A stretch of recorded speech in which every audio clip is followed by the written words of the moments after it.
很小的时候就听说在杭州西湖的底下挖出了一座神秘的地下宫殿，一直呢都没有进去看过。它就是神秘的704工程。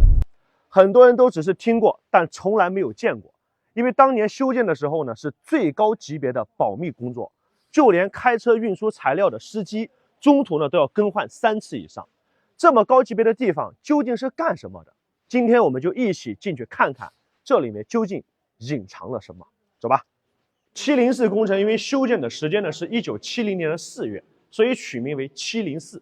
当年修建的时候啊，是在杭州西湖边上1公里左右的地方，往下挖了大概24米深，相当于8层楼的深度，动用了7000多名工人。这些人呢不允许回家，也不允许写信，甚至自己在哪里他们都不知道，因为这个工程啊是极其复杂。这一扇呢就是进入到704地下行宫的大门了。这扇门呀有500公斤以上，它可以防化学武器、常规武器，甚至呢可以防原子弹。想要把这个门呀轰开，那几乎是不太现实的事情。这里面呢还有一扇门，这扇门的密闭性相对来说呀就会更好一些，防火、防风、防水，甚至防盗。你要是想进来呀，几乎不太可能，因为这边的墙体呢都是镶嵌在大山深处的，哪怕你是个盗墓高手，想要到这里来，我估计真的这辈子可能完成不了了。很多人可能都会特别疑惑，这么神秘的地下行宫究竟是给谁修建的？现在呢，阿波就带你到地下行宫主人居住的地方，带你们去一探究竟，走吧。从这个铁门进来之后往前走，就是行宫主人居住的地方了。这条道呢非常的神奇，它叫做回音道。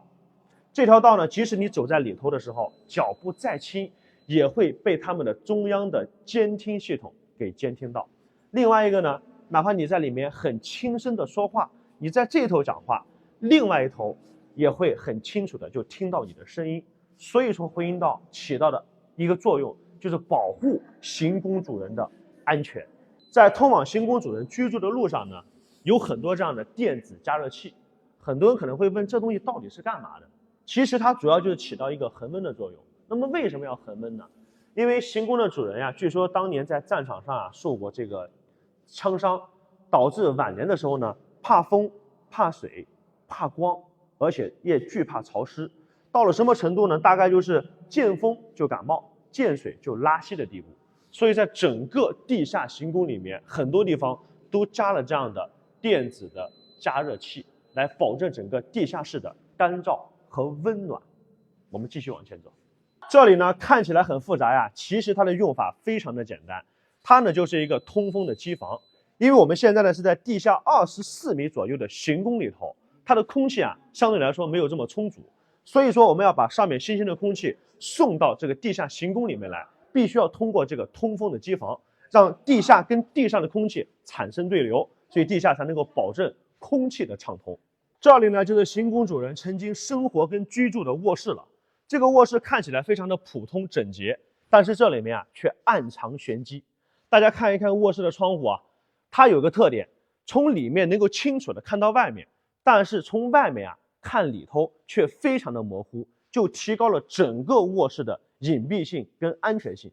其次呢，就是这张大床，它被称为杭州大铁床，而且还会震动。有人说睡觉的时候为什么这张床要用震动的床呢？这就是因为当时行宫的主人啊，在1938年不小心呢被阎锡山的手下的士兵呢误中了一枪，子弹呢从胸前穿过了背后，留下了非常严重的后遗症。从那以后呢，行宫的主人就开始怕风、怕光、怕冷、怕热，而且还腰痛、失眠、睡不着觉。很多人给他出了个办法，让他不停地抖动自己的双手跟双腿，这样子似乎能够缓解一些。但是一个人也不可能一天都这样的不停地抖动啊。所以有一次在北京的时候啊，他的警卫员就开着卡车带着他呀到北京去办事情。结果呢，行宫的主人坐在车厢里面，那种颠簸的感觉让他觉得特别的舒服。颠了1-2天之后，仿佛整个人都精神了很多，睡眠也好了，也没有这么怕风怕光了，整个病情感觉都恢复了许多。但是后来呢，就来到了杭州来执行命令。来到这里可没有北京那个条件，所以当时行宫的主人就在想，那种汽车上颠簸的感觉真的是太舒服了，我在杭州如何能够实现呢？后来很多人就给他提了一个建议，让他制作了一张这样的大铁床。这个铁床呀非常的重，大概有好几吨的重量，在睡觉的时候把开关打开，起到颠簸的感觉。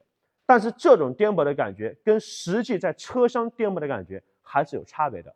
所以说当时邢工的主人在床上大概只颠了3分钟左右，他就再也没有上过这张床了。大家再抬头往上看，这盏灯呢，它非常的低调，像不像一个农家的人戴的那个草帽？看起来呢，这个灯特别的笨重，其实呢，它的重量大概只有4两重。它是用藤条编织，外面裹了一层乔其纱，所以看起来啊，它就非常的能够避光。这里呢，就是邢工主人的办公室了。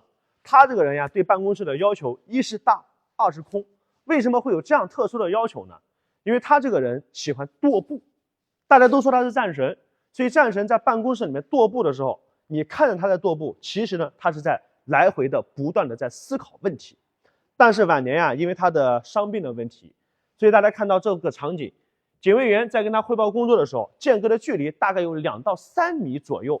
为什么要间隔这么远呢？因为生怕呀，他翻动文件的这个过程当中，风会吹到邢工主任，因为他晚年特别怕风、怕光，而且怕热、怕冷。所以有一次，他的警卫员走路的速度稍微快了一点点，当时邢工的主任就说：“你走这么快干嘛呀？好大的一阵风！”所以他见风就感冒，见水就拉稀，这真的不是传说，这可能就是事实。那么外面这里呢，还有一个非常大的阳台，这个阳台对于邢工主人来说呀，也特别的重要。有人说啊，他怕风、怕冷、怕热，那是不是平时不能够洗澡？哎，你说对了，他洗澡的次数呢，相对来说是比较少，但是有一件事情必须得干，那就是晒一晒日光浴。有些人说他不是怕光吗？为什么还要晒日光浴呢？那么晒日光浴的过程当中，有可能要把他怕光的部位啊给它遮挡起来，然后其他的部位裸露在外面晒晒太阳。因为人不晒太阳那肯定是不行的。这个地方就是他洗澡的地方，但洗的这个澡啊叫做日光浴。其实啊，这个地下行宫当年修建最主要的目的就是一个地下的战斗指挥室。这里呢就是战斗指挥室的首长啊休息的一个房间，摆了一张非常简单的单人床，床头呢放了一个水壶，然后有简单的衣柜，还有呢接待宾客所需要用的沙发。那么在前面呢还有一个房间，房间啊就是非常重要的会议室了。大家可以看到这面墙上写了8个字：自己动手，丰衣足食。所以我们要感谢那个年代的英雄们为我们创造的幸福生活。大家可以打出8个字：自己动手，丰衣足食。